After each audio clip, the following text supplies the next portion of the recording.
another time of hope and courage. Michael Cimino's Heaven's Gate. Heaven's Gate took down United Artists, and we have a man right here who worked on it. So, what was the problem? Well, it was Michael Cimino. Well, okay.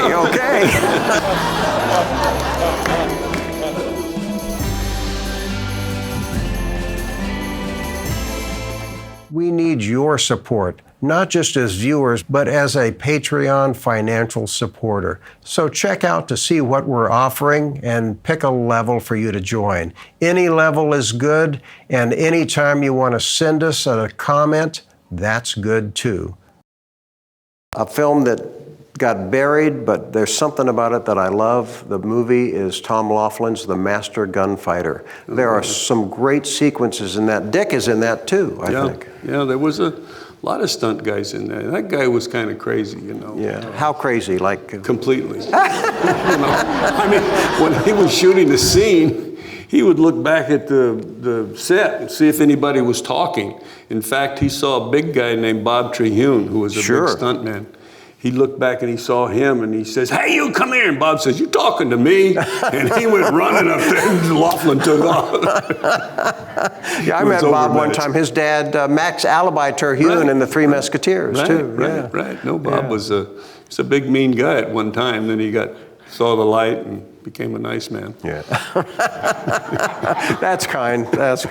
Ronnie Howard's film that he wrote and based on his grandmother or grandfather in the Oklahoma Land Rush, Far and Away with Tom Cruise. That's a spectacular sequence, and you were coordinator on that as well. Yes, sir. I thought it was one of the best sequences that I've ever even seen, much less have something to do with it. But we had over 200 wagons hooked up. We had 400 men and women on horseback.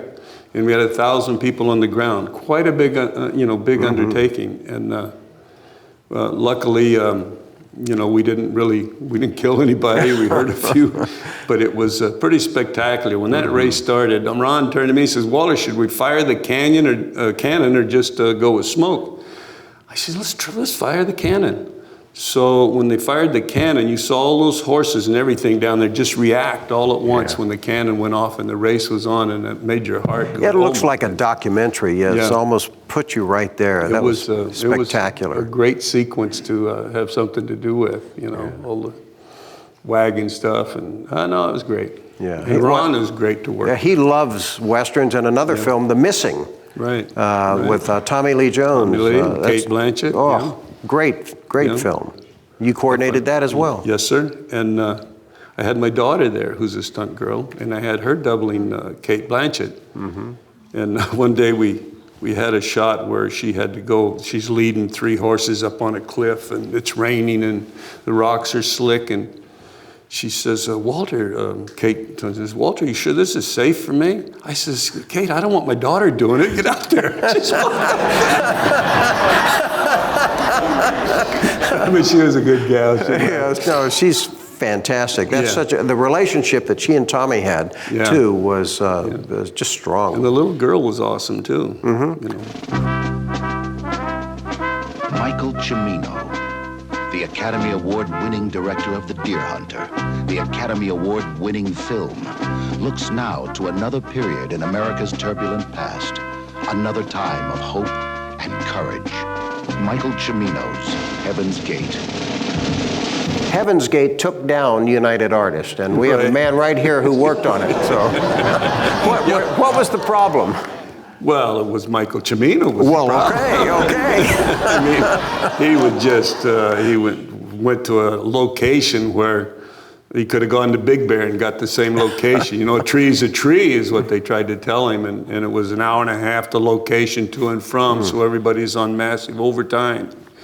And I only worked up there 2 or 3 weeks, and I told Buddy Van Horn, who was the coordinator, I said, "Buddy, I got another job. I'm out of here. I'm tired of sleeping in the cars, going back and forth to these locations." So I didn't stay very long, but You know, I think it turned out to be a pretty good film. I think so too. There's a lot of problems with it. That the whole first reel you could probably lose. Right. The ballroom dance sequence and just jump right into it because it is beautifully shot. Yeah. No. I think Vilmos Zsigmondt, I believe, shot that.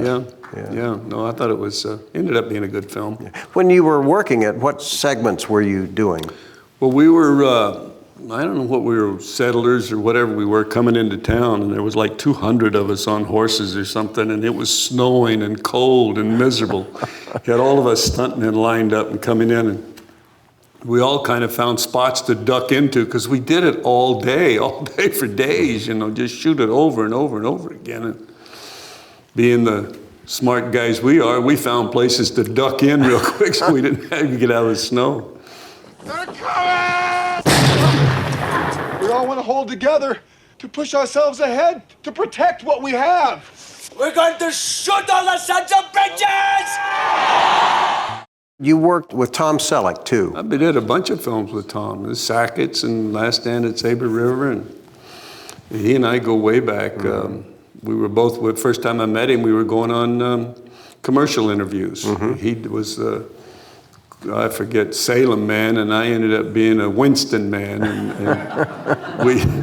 we ran into each other. In fact, he said, "Walter, I got a job going to Hawaii. You better come and coordinate this thing." And I said, I don't know. It's 6 months in Hawaii. I love it, but I'd been there on another movie for 4 or 5 months, and they said, "You get island fever." And I said, "I'd lose all my contacts in Hollywood." And I said, so I didn't go. I kind of wished I had. You know? He was there for like 6 or 7 years, I think. Yeah. But he would call me every year, every February, no matter what I've been doing, I would get to go to Hawaii for a week and play a part or do a stunt or something, you know. So he was a great guy, I think. Well, with the Sackett's, that's the film that put him on the map, and Jim Burns wrote and produced that, and he originally, I understand that his part was going to be Buck Taylor's. Oh yeah, I didn't know about all that. I remember Tom was off doing something else at the time, and they were having hell getting him off of this other show. He was in somewhere, flying an airplane and doing another show. And I did a lot of his stuff in the very beginning, and he didn't like the way the hat was shaped, and Tom was having hell. But I thought that Sackett's was a very good. It's terrific. I wish they would have done more of those things. Yeah. You know. Well, Sam too. Sam, you worked with Sam. Great. Yeah, Sam's great. I mean, in fact, I saw him here the last time I saw him, and he says, "Walter, you think I got another Western in you?" And I said, "I hope so. Let's do one." You know. They're the best. What is it about Westerns that make them so much fun to do?